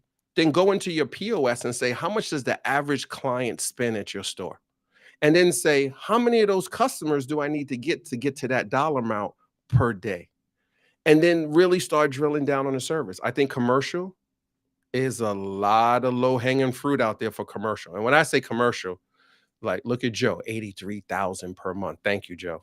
Um, Yeah, it's that's less why than 3 grand a day. I mean, that's what you're looking at is less right. than 3 grand a That's why day it's great to have a good on community, average. right? Yeah. So 83K a month, and you're saying less than like let's say 3 grand a day, because 3 times 300 is 9. So that's 900,000. 900,000 Yep. plus, right? So 2,700 a day. Joe's coming in. What did I tell you about Joe? Joe has got let, all the secret sauce. wait, $2,700 a where's day. my calculator? Hold on. Yeah. Let's get real here. Yeah. $2,700 a day. Somebody put in the chat, what's your average sales price for a customer in your store? Anybody? Like, I don't care. Make up a number if you don't want to tell your real number, right? $40. $40, right? So $2,700 a day divided by 40. That's 67.5. So we'll say 68 clients you need a day. A day. If your store is open 8 hours, and some of us are open way more than 8 hours, right? I'm not 8 hours. Geez, I'm thinking of a work shift. Like 12 hours, and some stores are open more than 12 hours, right? So say divided by 12, that's 5.6. Where's my camera? 5.625. So that's 6 people per hour you need to walk into your store and hit the average transaction, right? Somebody else said they do $35, right? So let's do the math. 2,700 a day divided by 35. You need 77 people a day. And if your store is open 12 hours, you need 6.4 people. So say 7 people to come in per hour. Like, okay, you might be like, that's a lot of people, Waleed, but we're talking about walk-in, pickup and delivery, drop off. If you got a self-service business, you can factor it. We're talking about the total number. You could push a store to $1 million. Well, and I mean, not to even you don't need 77 new customers every single day. No. Really, you need about 540 a week if they're coming in once a week, doing it. So if you get those commercial accounts, which probably have a little bit larger orders, maybe they're doing it twice a week. You know what I mean? So it is doable. I mean, I'm tracking exactly with what you're saying, and we don't approach it like this. Like you don't hear a lot of people approaching it like this, breaking it down to the numbers. But this is the way that you get stuff done, right? This is the way you accomplish big goals is you break them down into what exactly do I need to do here? If my goal is $1 million laundromat, what exactly do I need to do? Right. And commercial is a whole nother ballgame because your profit margins would be different on that. And please, everyone, when you bid commercial work, I've seen some conversation where people are like, oh, just discounted 10% of your retail price. Please don't do that. Please figure out what it costs you to do laundry per pound and factor in every single detail it's going to take to service that commercial client. We have some commercial clients, we charge them more than our retail price because they want a special fold or we have to deliver it a certain way. Like the driver has to go through some maze inside of a building to go through a basement and a service elevator to get to the back door because it's a high-end luxury store and they don't want any deliveries coming through the front door where their clients are. They want it all to come through the back. And it takes the driver like sometimes 10 to 15 minutes just to get inside, not drop off and collect everything, just to get in the premise. So I have to factor that in and charge accordingly for it because of the time. And look at Joe Dad. No way. Some commercial, more money. Opportunity. So you could get those numbers up. Joe talks about it, breaking it down to the simplest. Think of how some of these tech companies do. They got these CapEx spreadsheets where they look at every detail and they say, I need X amount of SaaS customers spending this for so much monthly recurring revenue. Like start thinking of laundry in that way, breaking these simple points down. Yeah. Next question. Sorry. We're on the soapbox. No. Well, no, I think that was money. And it's so I love that whole conversation that we just had because, like I said, nobody's having that conversation. Nobody's breaking it down that way. And when you do, like you said, this is not going to be easy, right? And nothing worth having is easy, right? It's not going to be easy, but it's simple, right? You need 6.5 customers an hour or whatever it was, right? And just in case, oh, go ahead. You don't want it to be easy, Jordan. Yeah, that's right. Because then You other know people will why? do it. Exactly. That's Exactly. it. Yeah. Exactly. Like I want this to be hard. I want some YouTuber to go in there and be like, I hate the laundry business and throw that money that they're showing on the screen down and be like, I'm selling my store, I'm getting out. Don't glorify it anymore. Because now there's more opportunity for the real operators, the ones who grind, who are in there serving clients and building stores that are blowing people's minds. They come in and they get great service, et cetera, et cetera. Yeah, but sorry, John, you were about to No, say that's something. money. And I was just going to say, listen, if you're looking to get into pickup and delivery, or what I hear a lot too is people don't, and I see this a lot, is people don't know if they're actually making money, if they have a profit margin there. So this is not public knowledge. We're just going to keep this here yet. But we just put together a calculator. I'm going to put the link to it in the chat there. That you can try out. Pro Community gets it for free, unlimited, but you can go try it out for free also. And that will help you break down exactly how much you should be charging for your wash, dry, fold and for your pickup and delivery. It'll give you, build in what's your margin that you want to get. And based on all the information that you input into that calculator, it'll tell you how much you should actually be charging. And I bet you'll find out that you're not charging enough if you haven't gone through a similar process to this. But anyways, that is a very cool calculator. I mean, we're still in the tweaking phases, but I threw it in there in case you guys want to take a look at it and maybe run your own numbers through it just to kind of see. And the other interesting thing about that calculator is when you play around with some of those numbers, you can figure out that there are some levers to pull. I'm gonna put some Mhm. stuff out about this. There are some levers that you can pull that will make outsized gains in your pickup and delivery, especially, but also in that wash, dry, fold. Um, it- So, anyways, it's a really interesting calculator, and if you want to try it out, go try it out for free. It's there. Yeah. I Um, mean, and not just use it for commercial. Let's be clear, ladies and yeah. gentlemen. Use it for your retail. Hmm. And when I say retail, like your drop off and your residential pickup and delivery, we have one that we use for commercial and we use it for uh, residential. And I plug in every detail, like Jordan said. We look at if the manager touches it, I factor in the labor and how much time the manager is going to handle it because she's at a different pay rate than the rest of the team.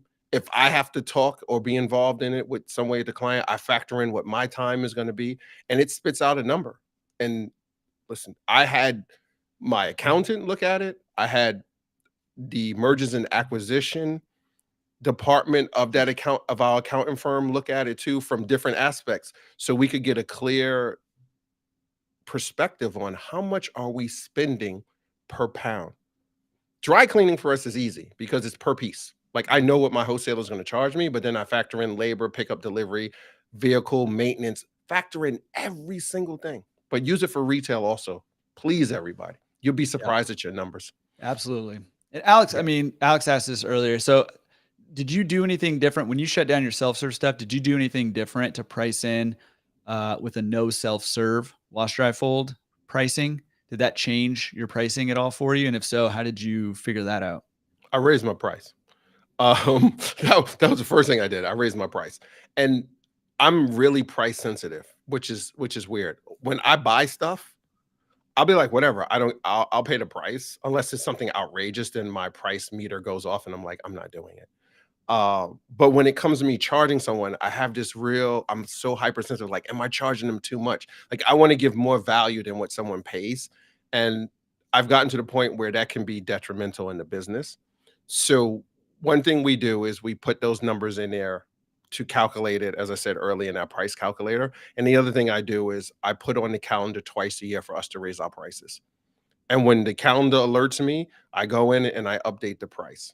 On self-service, we did it by pound, which I don't see a lot of people doing. And when you say by pound, I look at stores and I'll see like and I'm making these numbers up. Like their 20 pound or a double loader might be like $3. And then I'll see their 30-pound one is like $4.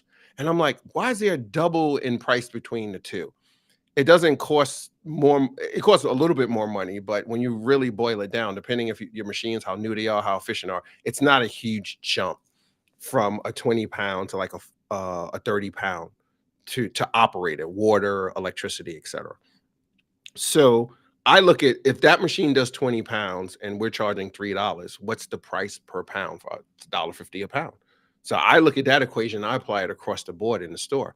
So if a 40-pound machine is, what is a 40-pound machine? $1.50 a pound. I look at per pound. Oh, sorry. I look at per pound on our self-service when we were in it. And I'm going to carry that model into our new store that we're about to open. And when it comes to the self-service, the pickup and delivery and drop off, I look at what is the value that we're adding.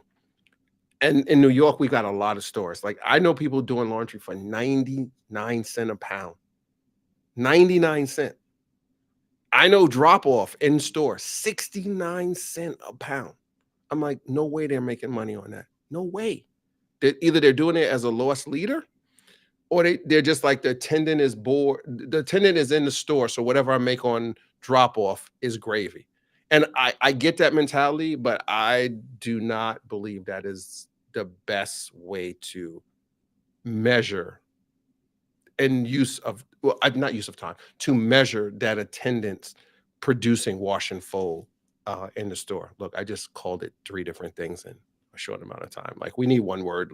We got to figure You that got out. it. Yeah, well, we're waiting Yeah. for Sunday, for you to It, just settle the debate. it won't be this Sunday. Okay. I already wrote the article for this Sunday. Just put a PS. PS, by the way, we're all calling it this now. Yeah. So, Joe Dan, you bring up a good point. Like, you won't build a store with 20s. I was looking at a store today that has 20s, and I think it's the market. They were like, I said to them the same thing you said, Joe Dan. I was like, I'm not putting 20s in this store. And they were like, yeah, Waleed, we've got 20s, but we looked, and they use, I saw, I want to say Joe or somebody else put it in it. They mentioned the card system, like CCI and Laundroworks. They use Laundroworks, and I know Joe Dan has it. He did a great video on it too, and showed behind the scenes, like when he was with Randy, which I thought was awesome, to give us a peek into the graphs and the data. And I love that. And they looked at the data in their Laundroworks, and they was like, our 20-pounders are getting rocked. But they noticed that the 20-pounders are leading people into their store to some of the bigger machines. Mhm. So I'm still on the fence about it, Joe Dan. Probably we should have a call. Actually, I'm going to come visit you and Kelly. We need to just hang out and talk laundry and get some Kentucky bourbon. Oh, it's on now. That's the makings of a real good video. Yeah. I'll look forward to that one. I've got 2 more questions in the queue. Well, really, I've got 1 more. Well, somebody asked best card reader out there. If you guys use card readers, I saw some of those coming through. If you want to share what you got, I don't think we're going to say specific brand is the best, but I would probably just echo Waleed's advice on the POS system: is go check them out. And I don't know, you want to add anything to that? I've never used one. We went from quarters to tokens, and then I went to a kiosk style system. And my thoughts on cards, I think they're great. But, and if you say but, you just negated everything you said before it. Think about this. And I think it's something we need to think about in the future for our industry, because our goal is to make it as easy as possible for our clients, because our goal is to enhance their lifestyle, whether it's self-service or full service, right? When you use a card system, it's more steps for them. It's more friction, right? And that word friction is just so overused, but whatever. They have to put the money in this kiosk. They get a card. So the money just went from their hand to this machine to a card. How do we get to the point where the money just goes from them to the machine, which is to the operator, right? How do we get, whether it's digital currency or it's actual paper or coin currency, how do we get to that point? And there's been some attempts to it with the kiosk model, but you had to put the money in, you put your machine number, and then you run to your machine, or you load the machine first, and then you go to the kiosk, you put it in, and the machine starts, but you type the wrong number, then you start somebody else's machine by accident, et cetera, et cetera, et cetera.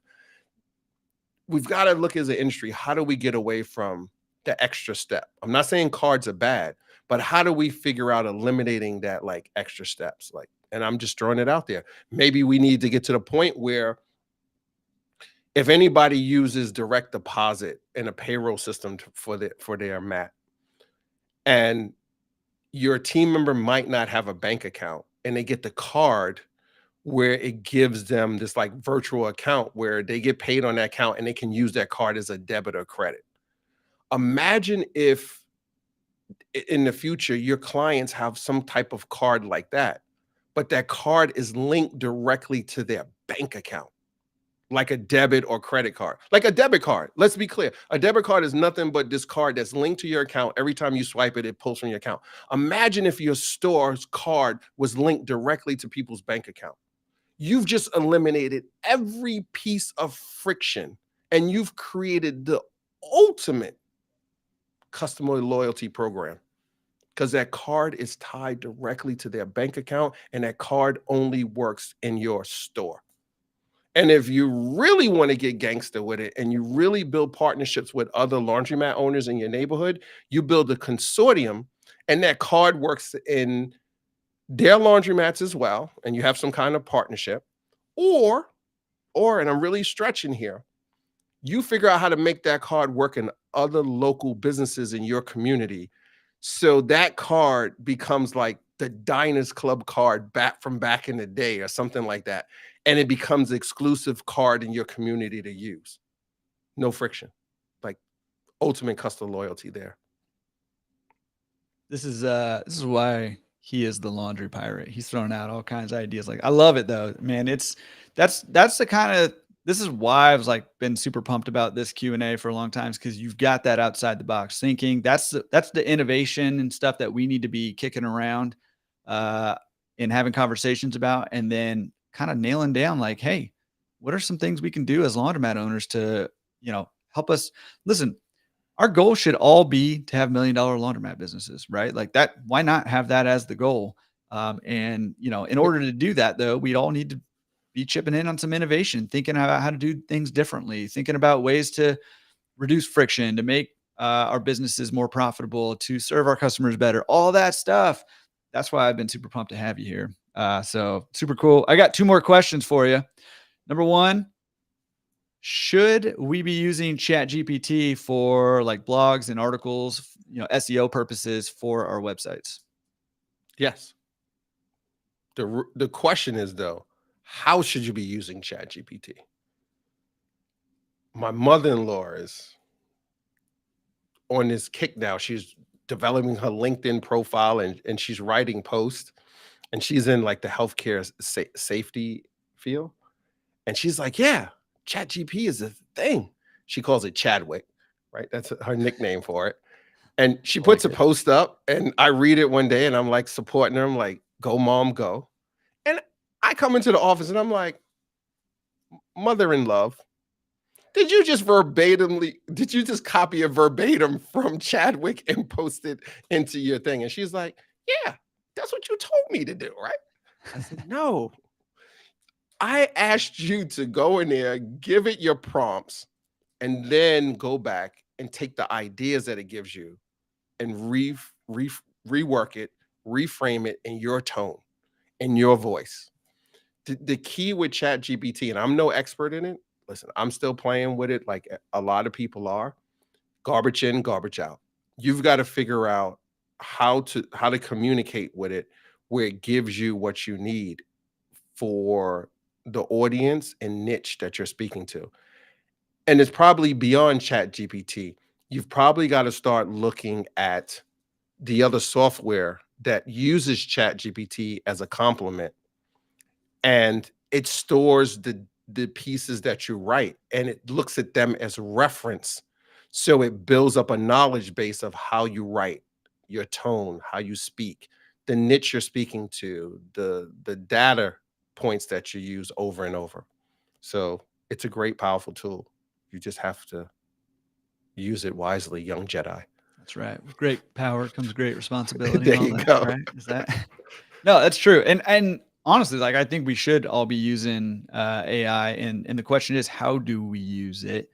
But there's a lot of different ways, and kind of again, like, listen, a lot of times we can't figure out how to use it until we start using it and figure out ways not to use it, like your mother in love.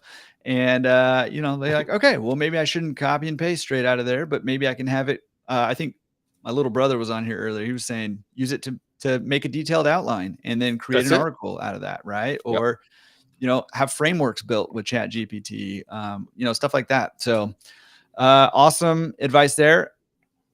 Yes or no, will rev share pickup and delivery exist in 5 years? What do you think? You got an opinion? Are we speaking like the Poplins and SudShare type models? I'm assuming, well, the first one that popped into my mind was, I think, happiness is rev share, right? So I don't know if we're Oh yeah. talking consumer uh, uh, based rev share model or both. Either. Yeah. Well, their model is like it's totally different than like the SudShare, Totally. Yeah. Poplin, and I see a bunch of others coming online that are doing it. Will it exist? Yeah. The question is what form and fashion. When I look at the economics of some of them, I don't really understand it. And not to put them on the spot or put them on blast. I have no opinion either way, good or bad on it. Um, Someone like using Poplin as an example, they charge I think $1 a pound, and then the washer, or I forget the term they use for them, gets 75 cent. I I've done the math. I don't understand it. Mm-mm. 75 cent a pound, and I wash it at home. I got to drive my time. I don't see the profit on it for the individual. It's money for them to have real quick, maybe to make some money to do something short term. I don't see a long runway on those economics at $1 a pound. I believe there's a huge opportunity for rev share done in a certain way, for customer protection as well as we'll say the independent washers, protection and incentivizing them monetarily. Yeah.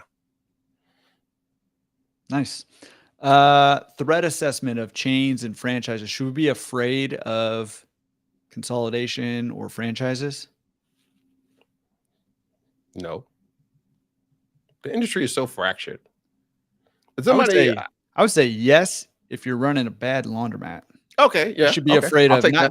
not just chains You and should be afraid of franchises, but anybody. yeah, you should be afraid of everybody. Right, anybody that operates a good laundry business, you should be afraid of, not just a chain or a franchise. But I heard some people talking. They were talking about Tide dry cleaners and laundry, and I'm like, if you look at Procter and Gamble, Tide dry cleaning and laundry is like Drop in the a bucket. drop in the bucket. Um, Joe Dan brings up a point I just see where some of the, we'll say, manufacturers slash distributors, because they're buying the distributors now, or they own them and they're buying more. We're using their platforms and they have the data from our stores. It's It's a huge it's threat.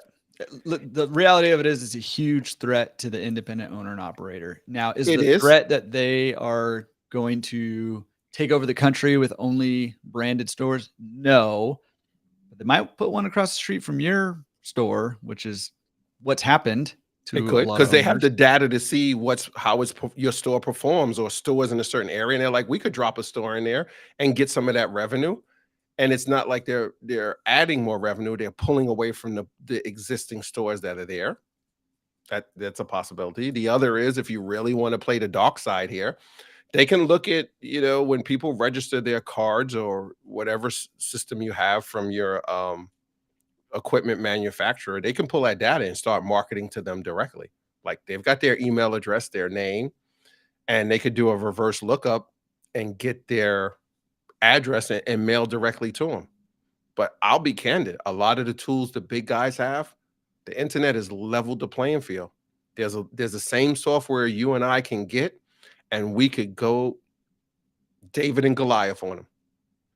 And you, as and I'm not even gonna say small business anymore. I don't even like that word. I think it's such a negative term. As an emerging business, you have the opportunity to be more quick, more agile, more customer client orientated and personalize the service better than they can. They're not thinking on the level that we think. And if somebody does, they've got to push it through too many layers in that company to make that thing happen. When you can go to your store tomorrow and tell your team, listen, from now on, we're putting thank you cards in every order, and whoever packed the bag is going to sign the card and put it in there with your personal message on it, thanking them for allowing us to touch their garments, to service them. They're not going to do it that fast. So are they a threat? Possibly. I look at it as it's a motivator. Like, Yeah. I don't know. There's some saying about what competition fosters like innovation or people to like up their game or whatever the saying is. Yeah, let's go. Yeah. Yeah. And well, I mean, I think Joe Dan brings up a good point. Like that he said, look, they put one half a mile away from his store. And that's real, right? Like no matter what, no matter how quick and nimble you can be, it's going to take some of your revenue. Right. And that's the reality. But and are you gonna be the dog in the fight? Right. You got to respond. I'm just okay. Yeah. And if it's my manufacturer or my distributor and it's like one of their franchise store, trust me, believe me, on the outside, I'm going to be smiling and kissing babies and shaking hands. But on the inside, I'm going to be on fire. And I'm going to be thinking, what can I do professionally and morally correct to run that business, to run my business harder than theirs and better, to make them think twice about having put that store in my market. But you see all these gray hairs now? I'll double it, the amount in my head trying to outwork them and outservice my clients. It's annoying. It's going to happen. The Joe Dan put, we the pit bull, right? We're the pit bull. I love that. And what is it? Love them or like them, a pit bull has one focus when they get in that mode. It's to lock on to you and hold on. So be that dog in the fight.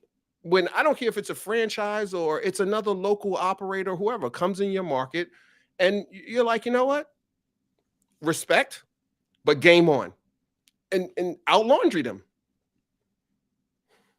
Well, I would say that's an excellent. I love that, and that is an excellent response to that happening. But there's also a proactive approach that we can and maybe should take as independent owner operators, because guess what? When we buy their equipment, and granted, right now there's not a lot of great other options out there, Right. but when we purchase their equipment and give them willingly our data, what do you expect? Like, what do you expect? So if you want to go pit bull mode, we can go in the defensive, but we can also go pit bull mode in the offensive. And I think we probably need to coordinate as independent owners and operators and figure out what pit bull mode means in the on the offensive side, and be a more proactive rather than reactive when somebody puts up a laundromat, a manufactured brand laundromat across the street from our store, right? Yeah. Totally be proactive. I agree with you, Jordan. Yeah. All right. Last question I want to give you before we sign out, guys. First of all, you guys have been awesome. Great interaction as always in the chat's my favorite part of these things. Last question for you: card versus coin. You got an opinion on that? I've got none. There was a big conversation about it today when I was going through some stores in the Dallas area.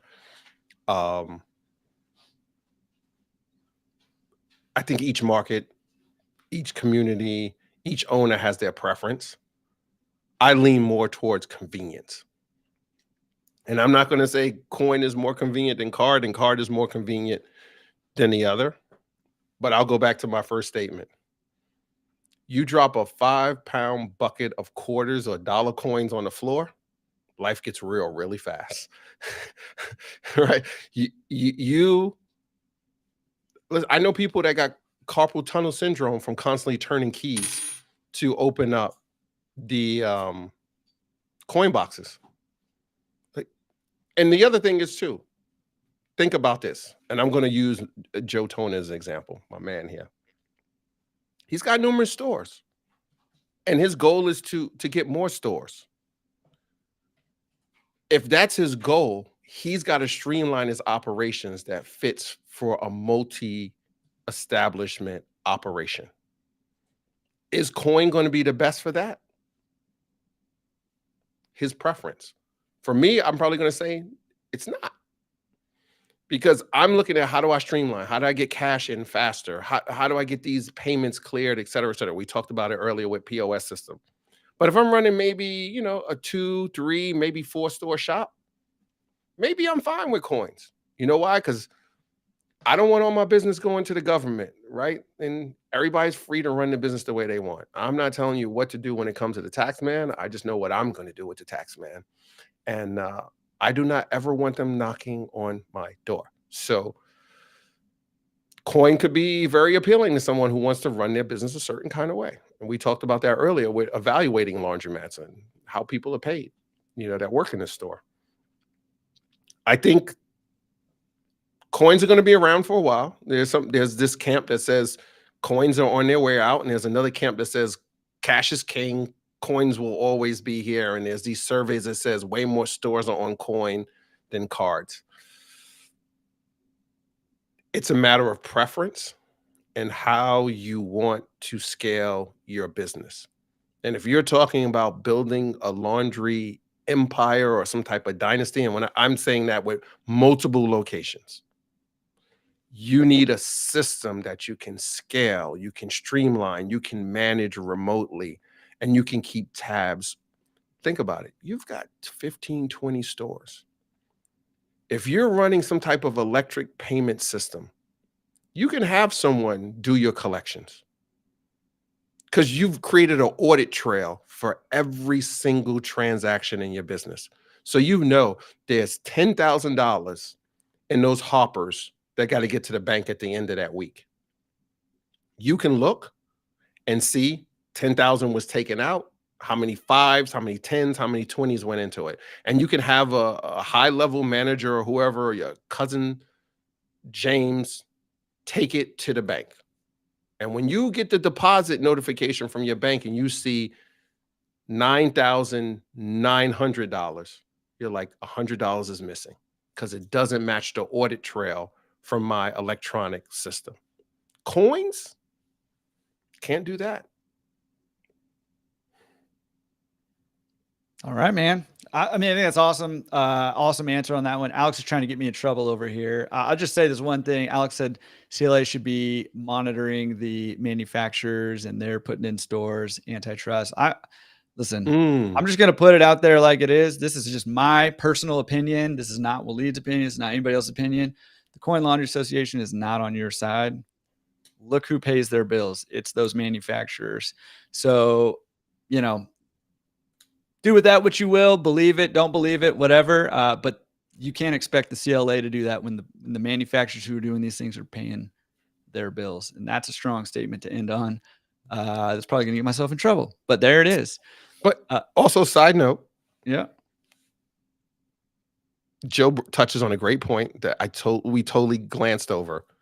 You got way more flexibility with electronic payment system than you do with coin.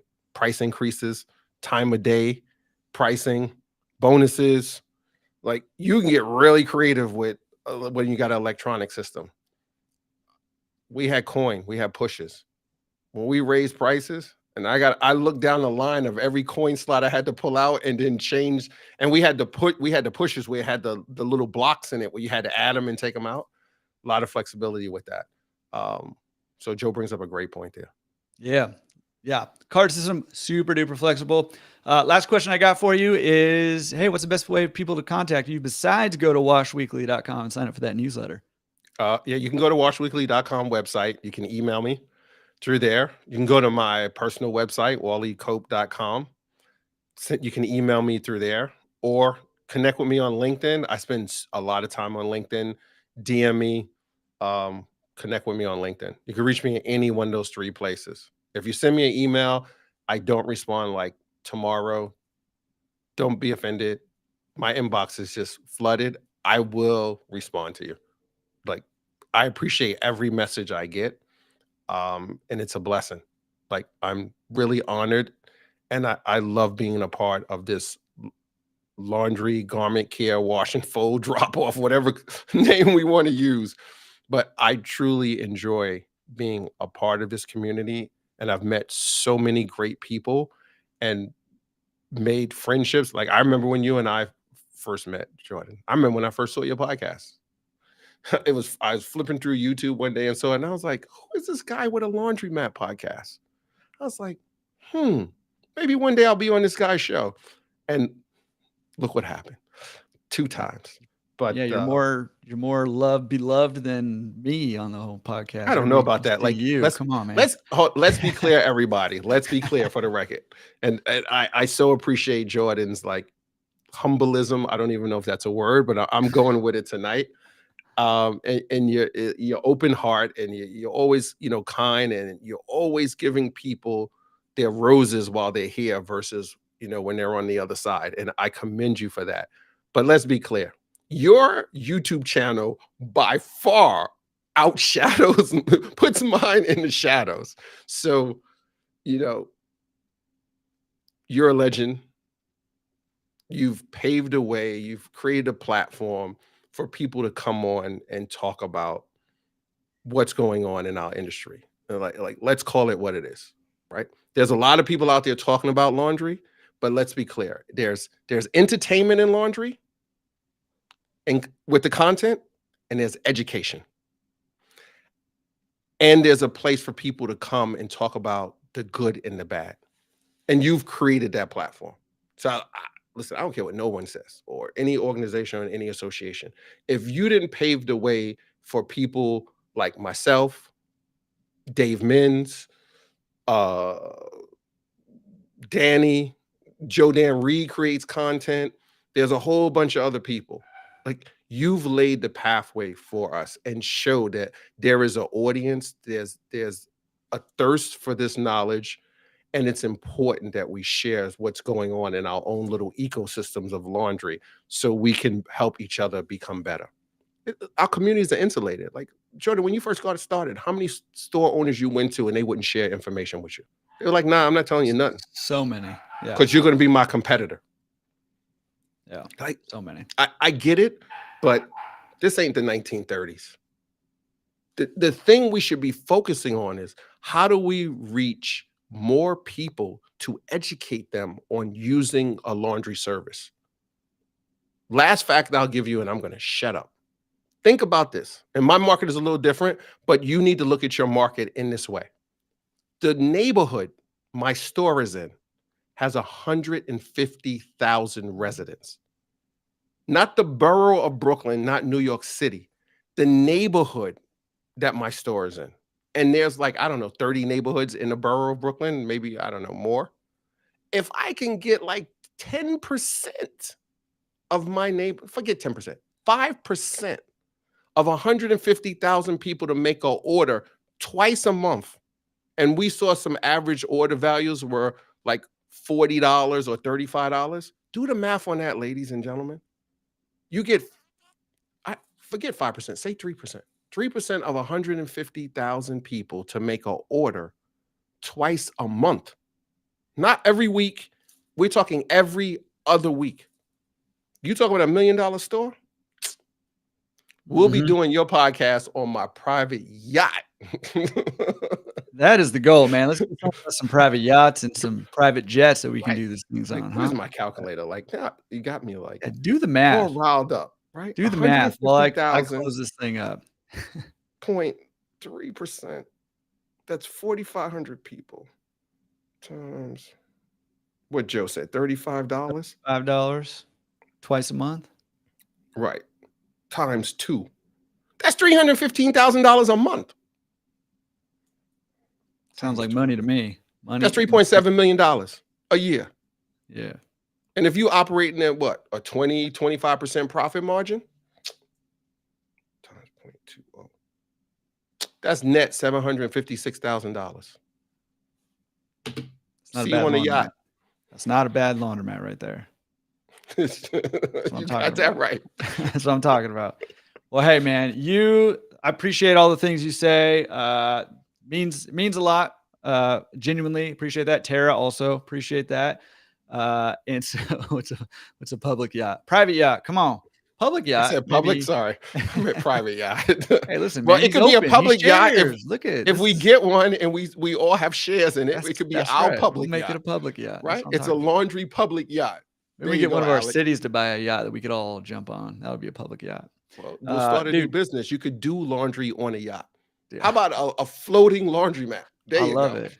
You just drag the clothes behind the yacht. They got to get clean at some point, Well, right? I don't know about Uh, that. dude, I appreciate you so much taking almost a couple Oh, hours thank you. here, hanging out, talking laundry. Dude, my favorite two things are, number one, give you a hard time, and number two, just to hang out with you, talk laundry. I love everything you say. And more importantly, I Thank love you. the way that you come at this business. Love the way that you share your heart, your passion, and your knowledge with the rest of us. And that's why I consider you like a true legend in this industry. You're doing awesome stuff. Can't wait to see more of what you got going on. We'll have to do more of these for sure, because the people need more Waleed in our lives. We need that. Thank So you, I man. appreciate you coming on, man. Thank you, Jordan, and thanks everybody for sharing. 2 hours or whatever amount of time they were on with us. Your time is the greatest asset, and Jordan and I highly respect you giving that up on a Thursday night to hang out with us for these 2 hours we've been on. It's awesome. This is the only way I have friends, really. So I appreciate Me you too. guys hanging out with me. So. All right, guys. Appreciate you guys being on. Now, listen, all this means absolutely nothing unless you go out and do something with it. So, take that action, improve your laundromats, go get that first laundromat wherever you're at in the process. Take that next step and reach out to Waleed. And if nothing else, go to washweekly.com and sign up for that Wash Weekly newsletter. Have a great night, guys. Waleed, hang on 1 second and we'll get these guys out. And I just want to chat for 1 second. No worries. Thanks, everyone. Have a good one.